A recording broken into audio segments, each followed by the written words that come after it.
Hello student, आज हम class 12th की रसायन विज्ञान का लेसन रासायनिक बलगति को हम प्रारंभ कर रहे हैं। तो रासायनिक बलगति क्या होती है?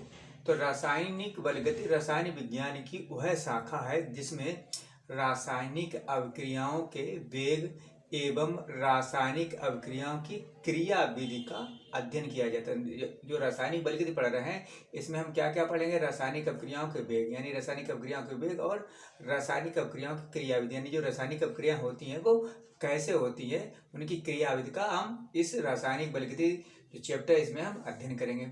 अब जो वेग के आधार पर जो रासायनिक अभिक्रियाएं होती हैं, वेग के आधार पर रासायनिक अभिक्रियाओं के प्रकार। तो जो वेग के आधार पर यानी जो कितनी जल्दी घटती हैं उसके आधार पर वेग के आधार पर रासायनिक अभिक्रियाएं तीन प्रकार की होती हैं। पहली कौन सी होती है? पहली होती है तीव्र अभिक्रियाएं। तीव्र अभिक्रिया माने बहुत फास्ट, वेरी फास्ट रिएक्शन।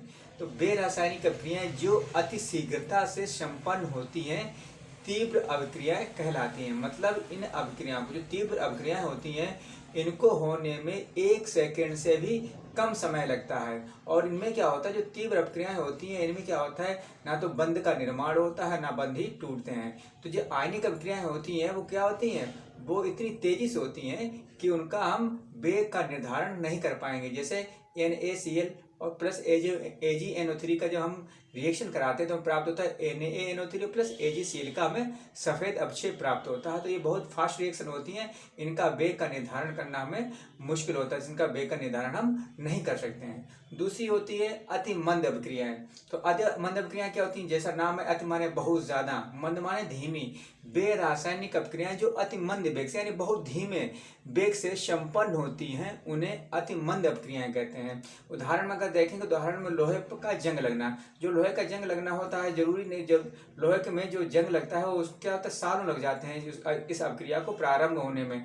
तथा उत्प्रेरक की अनुपस्थिति में हाइड्रोजन व ऑक्सीजन के संयोग से जल का निर्माण। अगर हाइड्रोजन और ऑक्सीजन के संयोग से क्या होगा, जल का निर्माण होगा। उन एक बूंद का निर्माण होने में क्या हो जाता है, सैकड़ों वर्ष लग जाते हैं। ठीक है, तो ये अभिक्रियाएं कैसी होती हैं? बहुत धीमी होती है, इसलिए इनका भी वेग का निर्धारण हम नहीं कर पाते हैं। तीसरी होती है मंद अभिक्रिया। मंद अभिक्रिया क्या होती हैं? वे रासायनिक अभिक्रियाएं जो कुछ घंटों में यानी कुछ घंटों में या कुछ मिनटों में पूर्ण हो जाती हैं, क्या कहलाती हैं? मंद अभिक्रियाएं कहलाती हैं। और इन अभिक्रियाओं का हम क्या कर सकते हैं? वेग का निर्धारण ज्ञात किया, इनका वेग ज्ञात किया जा सकता है। जैसे आणविक अभिक्रिया। आणविक अभिक्रिया में उदाहरण देंगे 2H2 हाइड्रोजन पर ऑक्साइड है, इसका अपघटन होता है किसमें? टूट जाता है, जल में और ऑक्सीजन में। तो ये क्या होती है, ये जो मंद अभिक्रियाएं होती हैं या तो कुछ मिनटों में हो जाती हैं या कुछ घंटों में हो जाती हैं, इसलिए इनका वेग का निर्धारण हम कर सकते हैं। तो इस लेसन में हम मंद अभिक्रियाओं के बारे में ही पढ़ेंगे।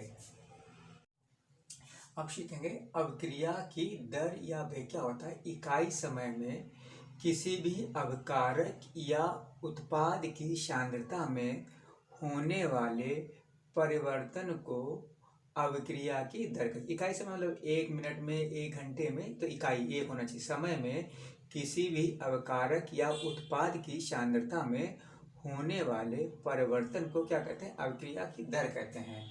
ठीक है, जैसे अगर क्या होता है, जैसे जो अभिक्रिया में भाग लेते हैं, मान लीजिए ये रिएक्टेंट है जो कि एरो की इधर लिखा जाता है और क्या बनता है, हमारा उत्पाद बनता है। ठीक है, तो ये जो अभिकारक होता है, जो अभिकारक होता है, ये क्या होता है, कम होता है। उत्पाद क्या होता है, वो बढ़ता जाता है। तो इस पर क्या होता है, परिवर्तन हो, ये कम हो रहा है, ये बढ़ रहा है। तो कह रहे हैं कि इकाई समय में अभिकारक या इसमें या उत्पाद की सांद्रता में जो परिवर्तन होता है, जो ये कम होता है, ये ज़्यादा होता है, उस परिवर्तन क्या कहते हैं? अभिक्रिया का दर या वेग कहते हैं। तो इसको हम कैसे निकालेंगे?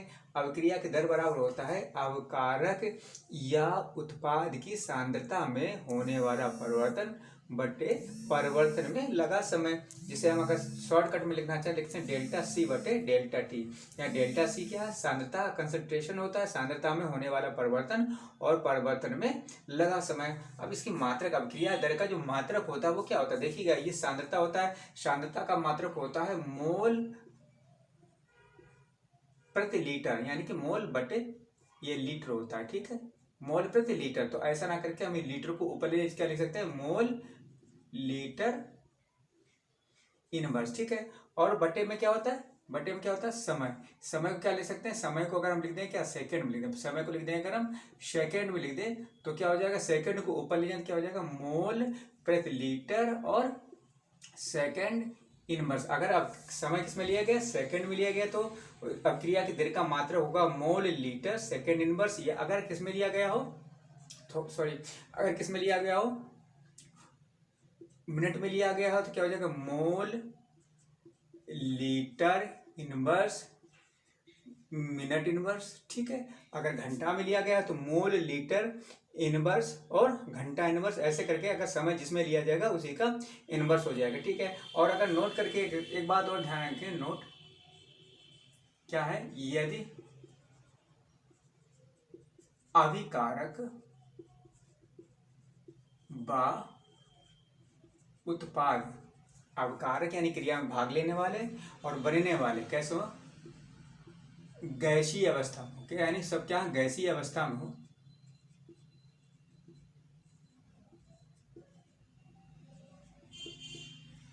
तब इसका मात्रा क्या होगा, तो मात्रा क्या होगा, तो मोल प्रति लीटर की जगह क्या आ जाएगा वायुमंडल, क्या आ जाएगा एटीएम, यानी वायुमंडल। समय सेकंड में हो सकता है या वायुमंडल मिनट